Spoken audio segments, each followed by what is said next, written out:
Sometimes, when you buy a game you've never heard of for $12, you get garbage. But sometimes, you strike gold. Today, we're going to dip down into the special reserve to take a look at the ladder. Should be somewhere right around here. Bullseye! Dead on! Perfect! Bujingai, the Forsaken City. Bujingai, the Forsaken City is an action game made by developer Taito as a means of celebrating their 50th anniversary, grabbing a number of notable names to be a part of it. But more important than anything, it stars Japanese superstar legend Gact. You know, Gact! I can see that it has some explaining to do. Gact was one of the big players in the visual kei movement, which is comparable in aesthetic to Western glam rock. A lot of androgyny, pretty dudes, and over-the-top costumes. Though if I'm being honest, Japan might have us beat on this front. I mean, look at these dudes, they're killing it. Gact participated in a number of projects and had a lot of solo success up to this day, selling over 10 million records, just to put an emphasis on how big he is. Get out of here, asshole. A lot of that success can be attributed to his looks, being on the cutting room floor for pretty boy musical acts, which also landed him a number of acting gigs, including in this game. Not only as the voice actor for the protag, but as the reference model for the protag as well. Hopefully this thoroughly explains why Gact gets front and center credits, why he's featured in so much promo material, why there's all these on-disc interviews, and why it's such a big deal that he is included in this project. Okay, I think that's good. Now we can talk about the actual game. Bujingai, the Forsaken City starts out like many great games, with our protagonist inexplicably flying through space. The game explains the scenario. We are one nuclear incident past the AD era of history, launched into MA, the Martial Age. Our protagonist here is Lao Wang, played by Gact, who is returning to Earth to fight his old friend turned foe, Rei Zhenron. You're Dante and you're Virgil. You teleport to various worlds, fighting various demons as you try to hunt them down. That's as complex as the plot gets, and despite hiring a bona fide Japanese celebrity to voice their main character, it must have just been too expensive to have him say any actual words for cutscenes. Whoops! It's nice going back to something very simple after the last game. Let's get into the first stage, the Forsaken City! Oh, already? Not much build up. Gameplay is simple for a game of this style, with a button to swing your sword, a button to swing yourself, a button to jump, and a button to use magic. Blocking is as simple as locking on and not mashing buttons, which burns down your block meter, but also opens opportunities to clash swords and counterattack. This combined with dodging is where you get a lot of depth from the combat, on top of difficulty when it comes to later bosses. Not to imply that this game has much depth or much difficulty. If you're looking for DMC style combos, you're in the wrong place. At most, you can string some attacks into a spin attack, or maybe do an air launcher for an air combo if you're feeling frisky. I think the most fun part of the game would be the movement though, which is surprisingly deep in its own right. On top of jumping, you can run on walls, do a triangle jump off of them, and glide. This additional movement actually gives you a lot of options for traversing some of these larger environments. Anyways, we've hit our first boss fight against some chump that we tear up, and this cool lady teleports us back to the dojo. Here we have a little training area to get some practice moving around, which is cute. We can also upgrade our stats using the blue orbs we get for killing enemies, and then fly through the mirror to the next level. Bamboo Jungle. We get some gameplay variation. Each room is a little different challenge to complete, starting with killing all the enemies. While you're running around the stage hunting for the last one, feel free to pick up some coins. These coins are awesome because unlike a lot of modern collectibles, they actually unlock cool stuff. What a novelty, I know. You get all sorts of behind-the-scene clips and costumes, which we'll take a look at later. The next room has us knocking over silly pillars, which is fine. Halfway through, we get a new spell to make it a bit easier. The game has no unlockable weapons, instead having various magics hidden around the levels that are fun to play around with. The fact that spells are scattered around in these glowing boxes also give yet another incentive to explore levels more thoroughly. The last room challenges us with collecting balls from bamboo, and now our first real boss. No, not Zhenron, you wish. You get a big skull demon boy. If there's one tip I have for every single boss in the game, it's to equip the spell that gives you an attack boost. Some of the later fights feel impossible without it. You'll thank me later. The next stage is pretty basic, so I'll take a second to better explain some mechanics. When you aren't doing anything, you automatically block, and attacking while blocking initiates sword clashes. Either way, your little block meter drains down, but sword clashes give you an opportunity to drain your opponents as well. The problem is, either your opponent is going to jump out of clashes, or just have a bigger meter than you, so 9 times out of 10 you should just DMC dodge roll out of the way and counterattack, or just die like a stupid idiot. Another fun feature are the poses. After certain attack strings, you can hold square and strike a cool pose, dynamic camera and everything. It just adds to your overall stylized level action rank. Jesus Christ, Dante, suck it. That just sounds so much cooler than style rank. It goes to show that there was a large effort towards making this game more than just another hack and slash, but a real polished action game. Can I point out that this game came out well before DMC3? This boss is cool, and I don't have much to say past that. Just smack it. Back to the Forsaken City, yet again. Still haven't found out why it's Forsaken. Better question, why is the game even called Bujingai the Forsaken City? In Japan, it's just called Bujingai, so I can only assume some American marketer forced a subtitle on the game. But even then, I think the European Bujingai Swordmaster is better suited. The Forsaken City is just the name of the first stage. Post your favorite game first level in the comments as a funny joke. Please interact, I need it. This level is a lot more vertical, which gives peak opportunity to play with the wall running. Our boss is finally Virgil 1, and it's pretty lackluster. Just dodge and you won't have an issue. The follow-up boss, however, legitimately a single stage later we get a reused boss, which is an ominous omen. Not only that, but it's just way harder this time around. It attacks way more aggressively, giving you much smaller windows to chip away at his health. This was easily the most time-consuming part for me, doubling the length of the stage. I sure can't wait to fight all the other bosses again. This stage also sorta sucks, at least at first. You're immediately thrown into a blizzard that chips at your health, with a bunch of flying enemies chasing you the whole stage, and trust me when I say that you shouldn't bother fighting. Either they chip your health down or the blizzard does it in the time you spend fighting them. Just run. Once you get out of the blizzard, you hit this cool temple area that's a lot better, but still revolves around getting various items, backtracking with them, and falling off ledges. However, this game does pass the spike test. Yes, I am happy to confirm that walking into the blunt end of spikes does not hurt you. Very good. Towards the end of the stage, you fight off against a couple of mini-bosses, which seem not that bad, but if you're not hip to dodging and just try to clash like I did on my first playthrough, then it's a rough time. The follow-up boss is indeed reused, but not too tough. Pretty much use the same strategies you used the first time. Next stage is a cave. There's nothing wrong with it.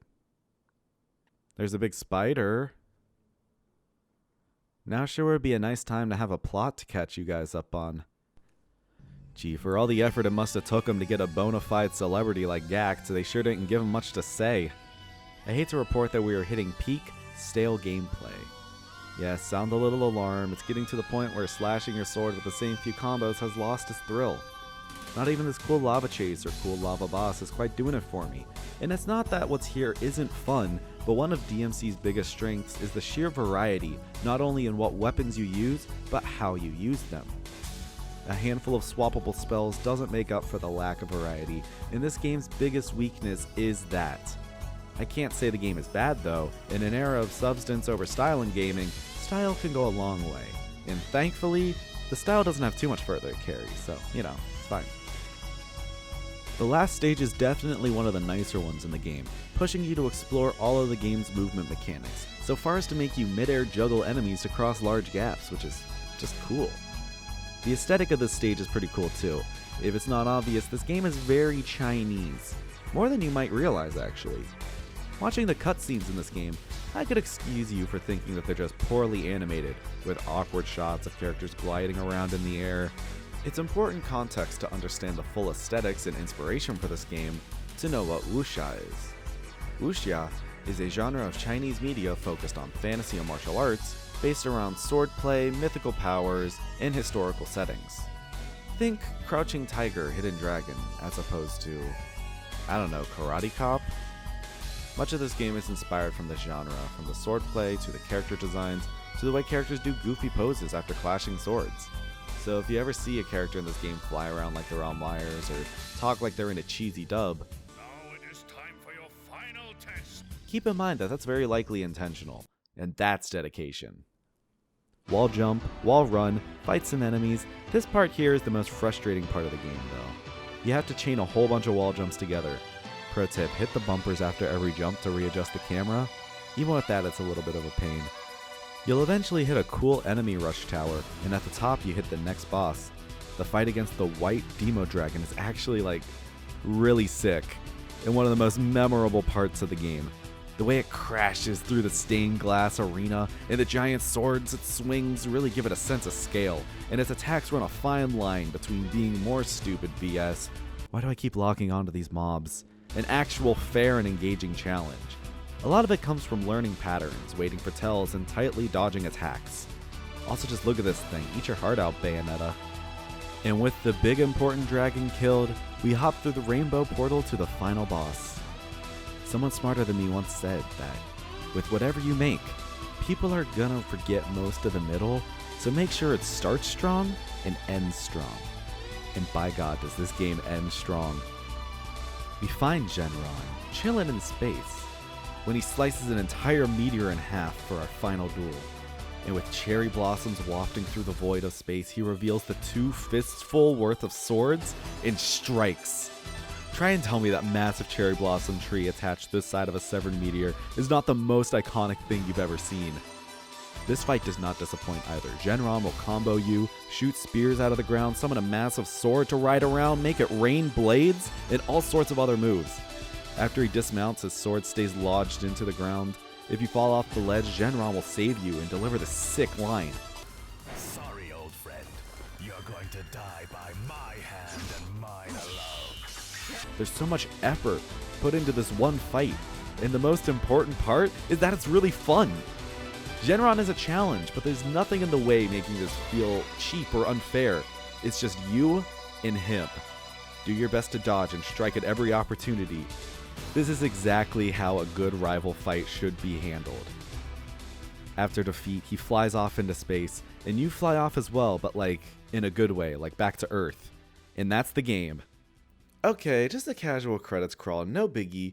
Except is that Jonya Ota, also known as Zun, also known as the man who created one of the most revered indie franchises of Japan, the Toho Project?